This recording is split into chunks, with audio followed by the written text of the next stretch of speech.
Hello everyone, welcome to Law of Assumption Coaching. Thank you so much for coming back here again and I hope you guys are doing awesome. All right, so manifestation fail नहीं होता की series में हमने जो last चीज़ सीखी थी वो ये सीखी थी कि जब भी आप मैनिफेस्ट किसी भी डिज़ायर को करते हैं तो उस समय आपको इनर शिफ्ट तक कैसे पहुंचना है, अपनी इंटरनल रियलिटी में क्या चेंजेस लेकर आने हैं जिससे आपका मैनिफेस्टेशन आपको एक नेचुरल चीज़ लगे, कोई हाइप्ड अप चीज़ नहीं लगे। ये हमने लास्ट सीखा था। तो आज वाली जो वीडियो है उसमें हम ये सीखेंगे कि ये जो इनर शिफ्ट है जब आपका हो गया है तो हमें पता कैसे चलेगा कि अब मेरे अंदर की इनर रियलिटी पुराने वर्जन की इनर रियलिटी से बिल्कुल मैच नहीं करती है। I am a new version of my self and now I am looking at my desire differently. ये पता कैसे चलेगा, इसी टॉपिक को हम डिस्कस करेंगे। तो वीडियो को लास्ट तक ज़रूर देखिएगा, स्पेशली अगर आप बिगनर हैं और अभी मेरी मैनिफेस्टेशन फेल नहीं होता वाली सीरीज़ की लास्ट 3 वीडियोज़ आप ऑलरेडी देख चुके हैं, तो प्लीज़ ये वीडियो को भी लास्ट तक देखिएगा। और अगर आप न्यू हैं इस वीडियो पर तो मैं कहूँगी आपको बहुत बेनिफिशियल जो पहली लास्ट 3 वीडियो हैं इसी सीरीज़ की उनको पहले देख कर आइए और उसके बाद फिर ये वीडियो आपके लिए ज़्यादा बेनिफिशियल हो जाएगी। ऑलराइट, सो आज की वीडियो स्टार्ट करते हैं। देखिए, मैनिफेस्टेशन में ना जो सबसे इम्पॉर्टेंट चीज़ है जो आपको समझने की ज़रूरत है कि हर एक चीज़ इंटरनल रियलिटी से आउटर रियलिटी की तरफ आता है, इसी को मैनिफेस्टेशन कहते हैं। ठीक है, यानी हर एक चीज़ जो आपको आउटर रियलिटी में दिखाई दे रही है वो कहीं ना कहीं आपने इंटरनल रियलिटी में पहले क्रिएट किया है, उसके बाद उसका रिफ्लेक्शन आउटर रियलिटी में आपको दिखाई दे रहा है। यही बात है। ठीक है, यानी अभी तक हमने जो सीखा वो ये सीखा कि अगर मुझे यहाँ कुछ देखना है तो मुझे उसके लिए यहाँ पर मेजर चेंजेस लेकर आने पड़ेंगे, जिसको कि हम चेंज इन अजम्पशन बोलते हैं, है ना। जब आपने इंटरनल लेवल पे इस अजम्पशन को चेंज कर लिया, जो भी डिज़ायर है आपकी उसके प्रति, उसकी towards that desire, if you are changing your assumption so far, that change in assumption is the real shift. Okay, it is the real shift. Now the problem is this, ये जो real shift होता है ना, ये बहुत सारे लोगों के लिए टेम्परेरी होता है। इसको परमानेंट लोग नहीं कर पाते, उसका हमने लास्ट वीडियो में ऑलरेडी डिस्कस किया था। जब तक ये चीज़ ना परमानेंट नहीं होगी तब तक डिज़ायर जो है वो 3D में रिफ्लेक्शन के तौर पे जो दिखाई देगी उसका ब्रिज ऑफ इंसिडेंट्स तो दिखाई देगा कि हाँ ये कुछ हो रहा है, शायद मूवमेंट भी हो रहा है। Since you are doing all the techniques, whatever techniques you are applying so far, वो टेक्निक की वजह से कुछ मूवमेंट आपको एज ब्रिज ऑफ इंसिडेंट्स दिखाई देंगे, लेकिन एज कंप्लीट मैनिफेस्टेशन 3D में कभी नहीं आएगा। Why? Because the state is not permanent. ये परमानेंट स्टेट नहीं है, परमानेंट स्टेट नहीं है। और क्योंकि परमानेंट स्टेट नहीं है, 3D में भी रिफ्लेक्शन परमानेंट नहीं होता है। ठीक है, ये क्लियर हो गया। अब आगे बात करते हैं। तो हमने ये आज डिस्कस करना है कि हमें अंदर से कैसे पता चलेगा कि ये जो रियल शिफ्ट है ये ऑलरेडी हो चुका है। देखिए, मैं आपको ना एक एग्जाम्पल के तौर पर समझाती हूँ। सपोज करिए आपका नेम है रोहित। ठीक है ना, ये नेम जो आपको दिया है, पेरेंट्स ने दिया होगा, किसी ने भी दिया होगा, ये सिंस जब से आपने होश संभाला होगा तब से आपको ये नाम पता है कि मेरा नाम ना रोहित है। This is my name, right? Rohit Sharma suppose कर लीजिए। Okay, this is your name.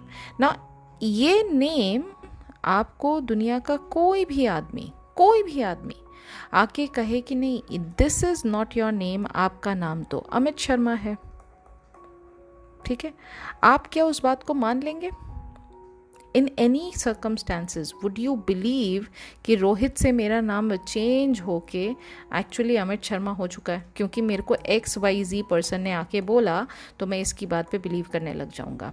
या सामने जो है जहाँ पर मेरा फोटोग्राफ लगा हुआ है उसके नीचे मेरा नाम ना अमित लिख दिया गया है और मेरे को अब ये मानना ही पड़ेगा कि मेरा नाम आज से अमित हो गया है। Would you start believing things like that? Absolutely not. Why? Because ये चीज़, ये जो नेम है ना, ये जो नेम है ये ऑलरेडी आपके सबकॉन्शियस माइंड में इनग्रेन्ड हो चुका है. It is already there in your subconscious mind. So no matter what 3D is telling you, in any circumstances, you are not going to accept the fact that your name has been changed from Rohit to Amit Sharma. Unless and until जो घर में ही requirement है, जब आप ये बात खुद से मानते हैं कि भाई मुझे नेम ही चेंज कर लेना है, तो एक सेपरेट वो कहानी हो गई, वो एक सेपरेट कंडीशन हो गया. बट 3D में चाहे कुछ भी दिखाई दे, ये फैक्ट ऑलवेज रिमेन रहता है एज अ फैक्ट. इसमें कोई भी आउटर सर्कमस्टांसेस चेंजेस लेकर नहीं आ सकते. ये फैक्ट हमेशा फैक्ट ही रहेगा. ठीक है, ये फैक्ट हमेशा फैक्ट ही रहेगा. इसी तरह से जब भी आप किसी डिज़ायर को मैनिफेस्ट करते हैं, सबसे पहले अपने आप से पूछिए. सपोज करिए आपको जॉब चाहिए. ओके, एक कंपनी में, XYZ कंपनी में आपको ABC पोजीशन की जॉब चाहिए. ठीक है, now right now there is no job. Okay, ये 3D का वर्जन है कि वो आपको बता रही है you are not employed, there is no job. Now 3D says this is a fact. ध्यान से समझिएगा, 3D says this is a fact. आपका काम है एज अ क्रिएटर इसको मैनिफेस्ट करना कि ये इस फैक्ट को चेंज करके मुझे इस फैक्ट तक ले जाए. ठीक है, अब ये इस फैक्ट से इस फैक्ट तक आने का जो प्रोसेस है वो है चेंज इन इनर अजम्पशन. जिस दिन आपने अपने इनर अजम्पशन में ये ऑलरेडी मान लिया कि ये डिज़ायर मेरी पूरी हो चुकी है, I have got the job, मुझे जॉब मिल चुकी है ऑलरेडी. ठीक है, वो भी XYZ कंपनी में, वो भी ABC पोजीशन पर. ये ऑलरेडी मेरा नया फैक्ट है. ठीक है, नाउ टेम्परेरी स्टेट में ये आपको लगेगा yes now I have shifted, मेरा इनर जो रियलिटी है वो कम्प्लीटली चेंज हो गया. The problem is it is temporary, क्योंकि जैसे ही बाहर से कोई भी 3D का एक नया सर्कमस्टांस सामने आपके प्रेजेंट होता है, आप इस फैक्ट को फटाफट क्रॉस करके इस जगह पे आ जाते हैं. Am I right or wrong? That's where you should know that you have not shifted internally. हमने अभी इस तरह से, जैसे मेरा नाम रोहित शर्मा है, इस तरह से अपनी डिज़ायर को एज फैक्ट मन में नहीं बनाया है. और क्योंकि मुझे कोई भी बाहरी चीज़ अभी भी इम्पैक्ट कर रही है, I have not change my inner. क्योंकि मुझे अभी भी 3D के कोई भी सर्कमस्टांसेस मुझे इम्पैक्ट कर रहे हैं और मैं बार बार 3D के बताए हुए फैक्ट्स को एक्सेप्ट कर रहा हूँ या कर रही हूँ, I know that I have not change internally permanently मेरे अंदर वो इंटरनल शिफ्ट नहीं हुआ है.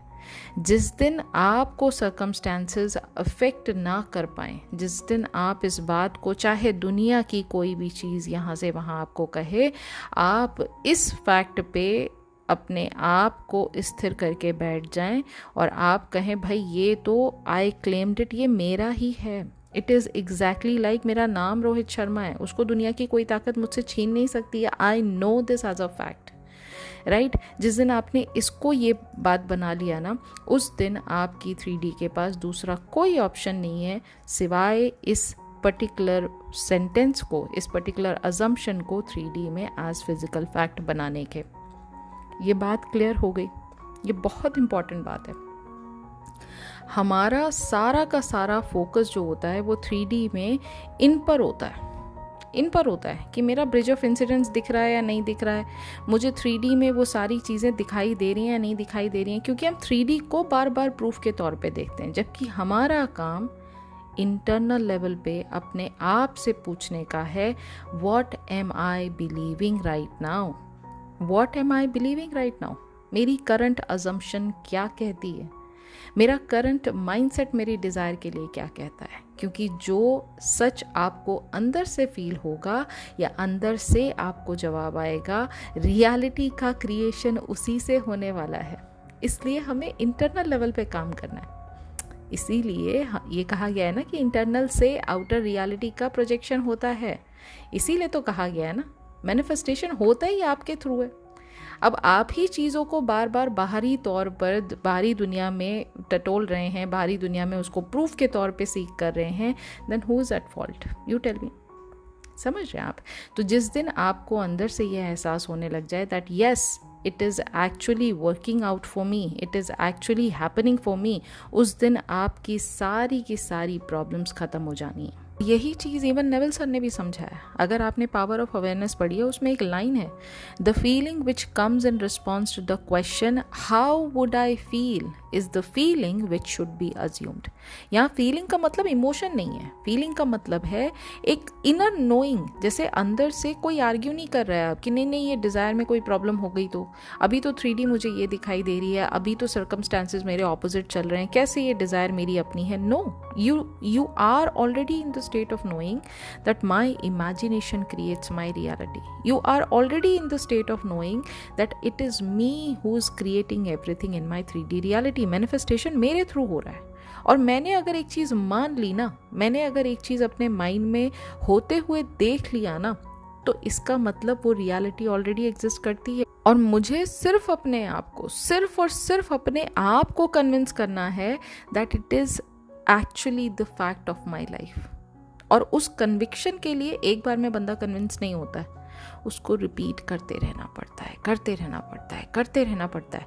और सरल भाषा में आपको समझा दूं, लॉजिकल माइंड को इतनी बार उस रियलिटी के दर्शन कराओ कि वो थक जाए, वो आपसे आर्ग्यू करना ही बंद कर दे। हम सबसे ज़्यादा परेशान लॉजिकल माइंड से ही होते हैं ना, क्योंकि जैसे हम रियलिटी को छोड़कर फैक्ट की तरफ जो अपने इनर रियलिटी में चेंज करते हैं और कहीं ना कहीं इमेजिनेशन को फैक्ट मानने लगते हैं, लॉजिकल माइंड तुरंत आके खड़ा हो जाता है अपना रोल प्ले करने के लिए कि अरे ऐसे कैसे, आपने कहा जॉब मिल चुकी है, 3D में तो कहीं ऑफर लेटर भी नहीं है, 3D में तो कोई कॉल तक नहीं आया है, 3D में तो अभी इंटरव्यू भी लाइन अप नहीं हुआ है, कैसे मान रहे हो? लॉजिक क्या है इसके पीछे? फटाफट उसका जो रोल है वो वहाँ पर ये स्टार्ट कर देता है। लेकिन उसको थकाने का सिंपल तरीका यही है, इतनी बार उस बात को रिपीट करो, इतनी बार उस बात को मन में रिपीट करो कि ऑलरेडी डिज़ायर पूरी हो चुकी है, कि लॉजिकल माइंड थक जाए, वो आर्ग्यू करना ही बंद कर दे। That's where you have reached the point where you are in the state of knowing that my desire is already mine. Okay? दूसरा साइन, ये तो हमने पहले साइन की बात की कि आप अंदर ही अंदर एक स्टेट ऑफ नोइंग में पहुंच जाते हैं, जहां पर आप अपने नाम की तरह उस नई डिज़ायर के फैक्ट को पकड़ के बैठ जाते हैं कि yes this is now the new fact of my life, irrespective of what's going on in the 3D, regardless of what 3D fact is telling me, I know if I have seen it in my mind's eye, मैंने एक बार देख लिया, मैंने एक बार मान लिया, मैंने एक बार समझ लिया, ये फैक्ट हो गया मेरी लाइफ का। ठीक है? और जब ऐसा रियल शिफ्ट होता है ना, अर्जेंसी ऑटोमेटिकली डिसॉल्व हो जाती है। आप बार बार 3D को चेक करना बंद कर देते हो, ठीक है, कि कब होगा, कैसे होगा, क्यों नहीं हुआ, इतने दिन हो गए अभी तक कुछ नहीं हुआ। ये हर चीज़ आपके मन से ख़त्म हो जाती है। और ऐसा क्यों फील होता है? क्योंकि अंदर से अब आप एक अजम्पशन को लेकर मतलब ऑलरेडी सेटल फील कर रहे हो, आप उस अजम्पशन को बार बार ना चेंज नहीं कर रहे। ठीक है? दूसरा साइन, जब आप डिज़ायर के बारे में सोचते हो तो अब ना माइंड में अंदर से जैसे एक ना एंजाइटी वाली फीलिंग नहीं आती है। ओके? अंदर से अब आप डिज़ायर के बारे में एक्चुअली कम सोचते हो, क्योंकि जब हम चीज़ों को चेज़ कर रहे होते हैं ना, तो हमारा दिमाग सिर्फ और सिर्फ उसी बात पे रहता है। लेकिन जब आप अंदर से ऑलरेडी मान चुके हैं कि आपकी हो चुकी है, सेटिस्फैक्शन अपने आप आने लग जाता है, उसके बारे में आप कम सोचते हो। वो बैकग्राउंड में ऐसे चलता ज़रूर है, लेकिन इस स्टेट ऑफ नोइंग के साथ चलता है कि ऑलरेडी फैक्ट बन चुका है। जैसे फ़ोन पॉकेट में होता है, आप भूलते नहीं हो पर हर सेकंड चेक भी नहीं करते हो। ठीक है? ये अजम्पशन एक तरह से नेचुरल बिहेव करने लग जाती है आपकी लाइफ में कि हाँ मेरे पास है, ऑलरेडी मेरे पास है। जो लोग चेन या कोई भी चीज़ हाथ में, रिंग वगैरह पहनते हैं, उनको बॉडी में एक बार पहनने के बाद पता थोड़ा ना चलता है कि मैंने ये जो ऑर्नामेंट है ये मैंने पहना हुआ है। वो ऑलरेडी यूज टू हो जाते हैं। वो बार बार थोड़ा ना चेक करते रहते हैं कि हाँ मुझे दिख रहा है या नहीं दिख रहा है, कान में इयररिंग मुझे दिख रहे हैं या नहीं दिख रहे हैं। They already know that they are wearing it, right. तीसरा और मोस्ट इम्पॉर्टेंट साइन, आपका रिएक्शन पैटर्न चेंज हो जाता है। Same situation, same people, same scenario में अब आप ट्रिगर नहीं होते हैं, है ना। अब आपका रिस्पॉन्स अलग होता है। रियलिटी बाद में शिफ्ट होती है, रिएक्शन उस पर्टिकुलर चीज़ की तरफ आपका जो रिएक्शन है वो पहले शिफ्ट हो जाता है। ओके और ये हमेशा आपको याद रखना है, आप रिएक्ट किस तरह से कर रहे हैं, अंदर से, किसी को बताने के लिए नहीं, अंदर से उस बात को लेकर रिएक्शन क्या आ रहा है। एग्जाम्पल के तौर पे एक और एग्जाम्पल दे देती हूँ, रिलेशनशिप का एग्जाम्पल ले लेते हैं। क्या होता था पहले, एसपी का मैसेज लेट आ गया तो माइंड में ऑटोमेटिकली स्टोरी बन गई है। अभी 2 दिन पहले मेरी एक क्लाइंट शॉर्ट सेशन लिया था उन्होंने मुझसे, and she was actually in the same scenario कि मेरे पास वो मैसेज नहीं करता है एसपी, मुझे ऐसा लगता है मुझसे प्यार नहीं करता है। पहले ही माइंड में मान लिया, क्योंकि वो पर्सन उनको इम्पोर्टेंस नहीं दे रहा है, हमने पहले ही माइंड में मान लिया कि हमसे वो अब प्यार नहीं करता है। सारी प्रॉब्लम ही यहीं से शुरुआत होती है। जब भी ऐसे डिलेज होते हैं चीज़ों में या साइलेंट प्ले कर रहा है सामने वाला पर्सन, इसका मतलब ये नहीं होता है कि भाई जो आपने स्टोरी बना ली वही सच है, नहीं। अंदर से जब आप शिफ्ट हो जाते हैं ये डिले नॉर्मल लगने लग जाता है। हाँ यार वो भी वर्किंग है, कहीं ना कहीं बिजी होगा, उसको जब भी फ्री होगा याद तो मेरी ही आनी है, वो मेरे बिना जाएगा कहाँ, उसको प्यार तो मैं ही करती हूँ, मैं ही तो उसको वो कंफर्ट जोन देती हूँ, कहाँ जाएगा वो, मुझे छोड़ के कहाँ जाएगा। जैसे बंदा अपना घर छोड़ के कहीं नहीं जाता, उसको वापस कहीं भी दुनिया के किसी कॉर्नर में रहेगा वो घर आएगा ही आएगा। ऐसे आपको भी फील होता है। आप इंटरनली अपनी उस अजम्पशन को साथ लेकर कि नहीं वो मुझसे प्यार करता है, ये बॉटम लाइन है, इसके आसपास मुझे प्रूफ देखने की ज़रूरत नहीं है, इस अजम्पशन को साथ लेके चलते हो। रिलेशनशिप अपने आप धीरे धीरे आप देखते हैं अलाइनमेंट में आ जाती है, आपकी बाकी सारी चीज़ें 3D की वो इररिलेवेंट हो जाती हैं। ओके वही मैनिफेस्टेशन का रियल सिग्नल है कि हाँ आपका मैनिफेस्टेशन अब 3D में प्ले आउट कर रहा है आपके लिए। ओके अब एक और पॉइंट पे हम ध्यान देंगे, और वो पॉइंट ये है कि जब भी हम अपनी इमेजिनेशन पर काम करते हैं रेपिटेशन के लिए, वो इमेजिनेशन सही है या गलत, जिससे हमें शिफ्ट महसूस हो, ये हमें कैसे पता चलेगा। देखिए सिंपल सी बात है, you need to understand one thing. जब मुझे ये बात पता है कि एवरीथिंग मैनिफेस्टेशन में हर चीज़ मेरे थ्रू होती है, ठीक है, और मैनिफेस्टेशन में आई एम, ये बहुत बड़ा रोल प्ले होता है इसका आई एम का। तो आपको ये समझने की और ज़रूरत है कि इस आई एम से जो भी चीज़ आप इमेजिन करते हैं उससे 3D का प्रोजेक्शन होता है, ठीक है, उससे 3D का प्रोजेक्शन होता है, right. Now it is up to me, I am is what, I am the creator, right. It is up to me who can decide what to imagine। ये मेरे ऊपर है ना कि मुझे इमेजिनेशन में क्या इमेजिन करना है, what to imagine, okay, and what not to imagine। This is up to me, right? Right इसको ही कहा जाता है कंट्रोल्ड इमेजिनेशन। क्योंकि जब मुझे 3D में रिजल्ट्स के फॉर्म में कंट्रोल्ड 3D चाहिए, तो मुझे इसका जो सोर्स है उस पर काम करना बहुत ज़रूरी है।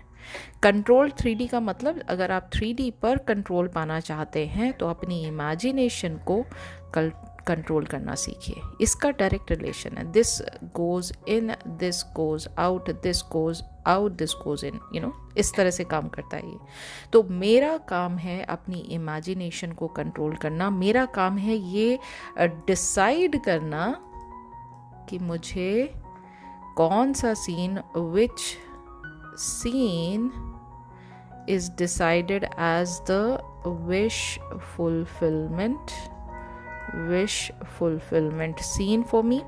Now once the scene is decided, now stick to it, क्योंकि ये जब आप करेंगे तो इससे रेपिटेशन होगा, ओके और रेपिटेशन जितनी बार होगा उतनी बार सबकॉन्शियस माइंड आपकी डिज़ायर से इम्प्रेस होगा, उसके सीड से इम्प्रेस होगा और उस सीड को फिर वो 3D में प्रोजेक्ट करेगा। क्योंकि सबकॉन्शियस माइंड का काम क्या है?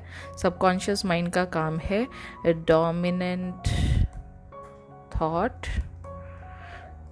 आई एम सो सॉरी, मेरी ना अभी तक मुझे आदत पड़ी नहीं है राइटिंग की, so I am just trying to give you as much clarity with my writing as possible. Dominant thought, dominant feeling and dominant imagination, इससे ही तो आपकी 3D बनती है ना। तो मैंने जब ये सब कुछ कंट्रोल कर लिया, मेरा 3D पे कंट्रोल अपने आप आ जाता है। Is this point clear?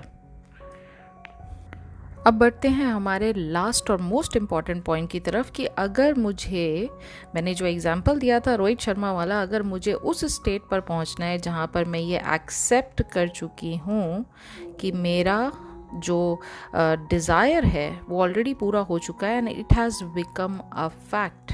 Rohit Sharma वाला जो एग्जाम्पल दिया था, that was a fact in your life, right. हम इस फैक्चुअल स्टेट पर अपने माइंडसेट पर कैसे पहुँचे, इस पॉइंट पे बात करते हैं।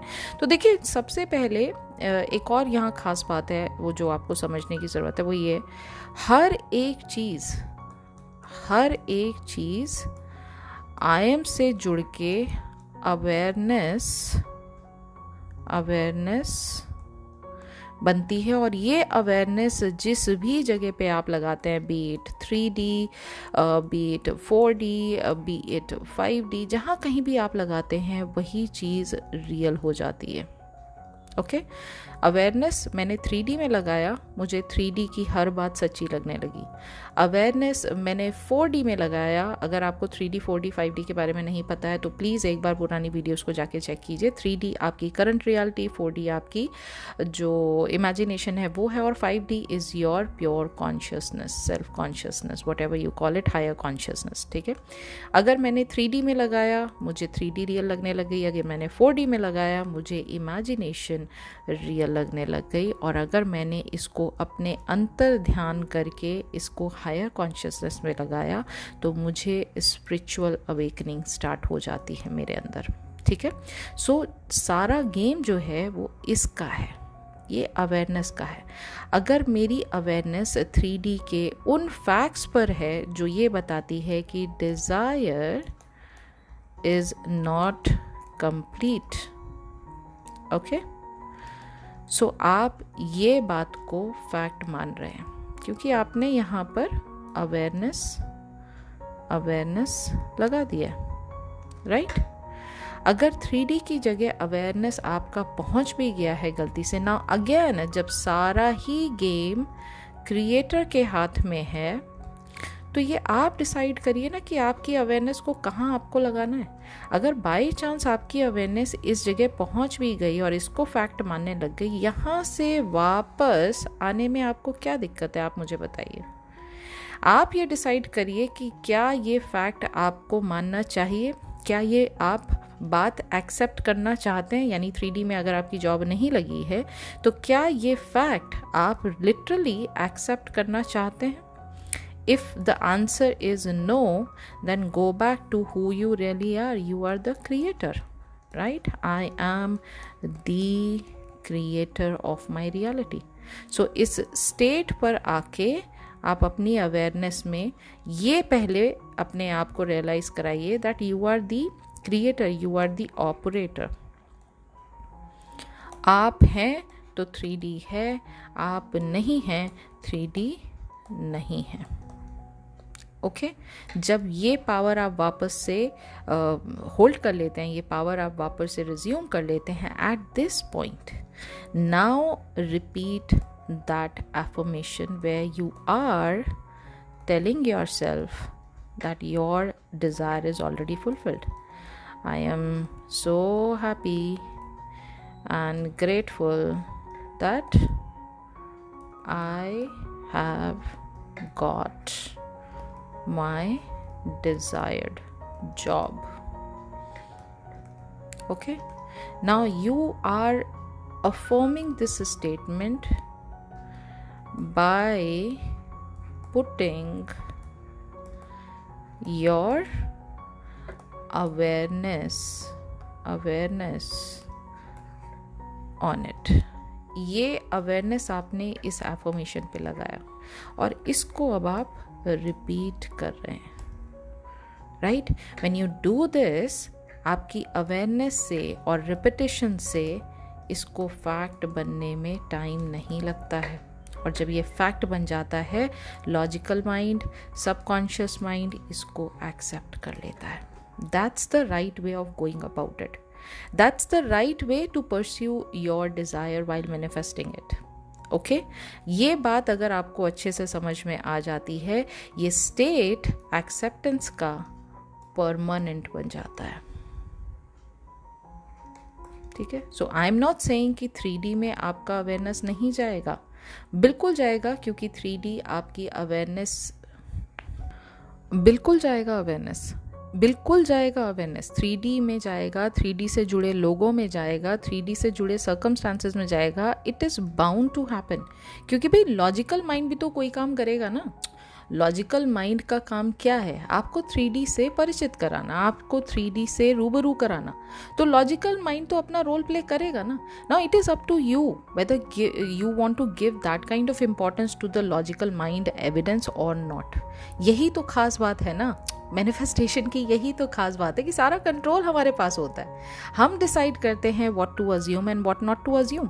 और जिस चीज़ को आप अज्यूम करें, my suggestion is just stick to it. उसको स्टिक करना, उस पर डटे रहना, सिर्फ यही चैलेंज होता है। आधे से ज़्यादा जनता आधा मैनिफेस्टेशन करके वापस बीच में लौट आती है, क्योंकि उनको 3D में कोई प्रूफ नहीं दिख रहा होता है। अरे 3D में अगर आप प्रूफ देख रहे हैं तो आपने अंदर डिज़ायर को अपने इंटरनल रियलिटी में एक्सेप्ट कहाँ किया है? गलती तो वहीं हो रही है ना, तभी तो 3D में प्रूफ नहीं दिख रहा है। Are you getting my point? इसको परमानेंट बनाने के लिए रेपिटेशन का सहारा आप लेंगे। रेपिटेशन से ये फैक्ट बनेगा, फैक्ट से ये एक्सेप्ट होगा माइंड में, और एक्सेप्टेंस से ये अपने आप परमानेंट स्टेज पे चला जाएगा। ये प्रोसेस स्टेप बाय स्टेप है। जैसे आप जब रन करना स्टार्ट करते हैं तो एकदम से जाके 100 किलोमीटर्स थोड़ा ना दौड़ लेते हैं एक दिन में। You take some time, you practice, you do the daily practice of running. उसके बाद वो धीरे धीरे हैबिट पढ़ते पढ़ते आपका स्टेमिना बढ़ता है, आपका एंड्योरेंस बढ़ता है, आपके अंदर वो समझ आती है कि अब मुझे कितनी देर में कितने किलोमीटर्स को कवर करना है। धीरे धीरे आप उस जगह पर पहुंचते हैं जो आपकी डिज़ायर्ड डेस्टिनेशन होती है। ऐसे ही ये जो परमानेंट स्टेट है ना, जहाँ पर आप आई एम द क्रिएटर वाली स्टेट पे होते हैं, जहाँ पर आपको कोई फ़र्क नहीं पड़ता कि 3D आपको क्या दिखा रही है, 3D आपको क्या समझा रही है, 3D आपको 5 सेंसेस के एविडेंस से क्या शो कर रही है, क्या डिस्प्ले कर रही है, इससे आपको फ़र्क ही नहीं पड़ता है। क्यों? क्योंकि रीज़न ये है कि परमानेंट स्टेट पे आप पहुँच चुके हैं। अगर मैंने जो स्टार्टिंग में आपको एग्जाम्पल दिया था रोहित शर्मा वाला, अगर आपको पहले से पता है आपका नाम रोहित शर्मा है, तो बाहर आपकी फ़ोटो के नीचे कितना ही कुछ भी लिखा हो वो मैटर करेगा क्या? यहाँ लिखा हो अमित, यहाँ लिखा हो राहुल, यहाँ लिखा हो XYZ नेम, कोई फ़र्क पड़ता है क्या?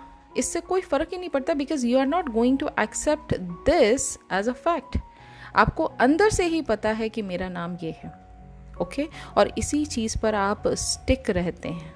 यही तो खास बात है ना, इसी पे आप स्टिक रहते हैं। आपको सोते जागते कभी भी उठा के पूछ भी लिया जाएगा what's your name, you are going to tell your exact name, your actual name. यहाँ पर नाम चेंज करना परमानेंट स्टेट नहीं है। All right. So this is what you are suppose to be doing while manifesting your desire. और अभी मुझे लगता है कि ये स्टेप बाय स्टेप प्रोसेस इसलिए मैंने थोड़ा ब्रेक डाउन करके बताया ताकि कहीं कोई कन्फ्यूजन ना रहे. बहुत बार मेरे साथ जो शॉर्ट सेशन लेते हैं क्लाइंट्स, उनके साथ प्रॉब्लम यही होती है क्योंकि बहुत कम समय होता है डिस्कशन करने का और मैं इतनी सारी बातें उनको डिटेल में नहीं समझा पाती हूँ. मैं इसीलिए आप लोगों के लिए ये वीडियो बना रही हूँ ताकि आपको ना हर एक स्टेप पर पता हो कि मुझे अब इसके बाद करना क्या है. वो क्लैरिटी हो माइंड में कि अब मैं इस स्टेट पर पहुँच गया हूँ तो नेक्स्ट स्टेप मेरे लिए बाय डिफ़ॉल्ट क्या होना चाहिए.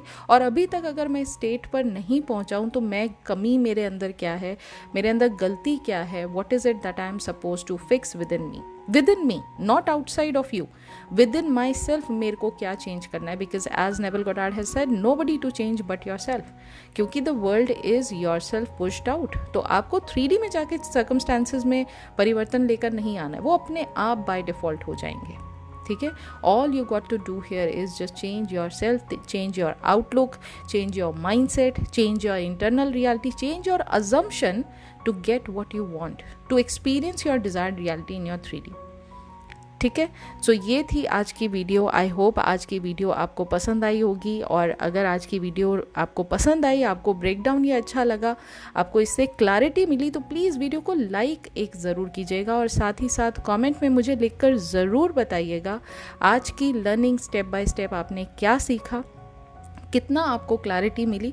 और जो भी कमेंट मुझे अच्छे लगेंगे, जो लर्निंग सबसे ज़्यादा क्रिस्प और क्रिस्टल लिखी जाएगी, उसको मैं हार्ट अपनी तरफ से ज़रूर दूंगी. और अब इसी सीरीज़ में अगले कुछ स्टेप्स को मैं अगली वीडियो में कवर करूंगी. तो प्लीज़ इस सीरीज़ को, जो भी इस सीरीज़ से जुड़े हुए हैं, इस सीरीज़ को लास्ट तक ज़रूर देखिएगा. Because I am telling you, इस सीरीज़ में आपको बहुत कुछ वो सीखने को मिलेगा जो अभी तक शायद किसी ने इतना डिटेल में आपको नहीं सिखाया होगा. That too free of cost. यहाँ कोई चार्ज नहीं है उस चीज़ का. सो या that's it for today. Now I will be meeting you very very soon in the next video with a new concept and a detailed topic discussion. So yes, तब तक अपना ख्याल रखिए एंड हैप्पी मैनिफेस्टिंग.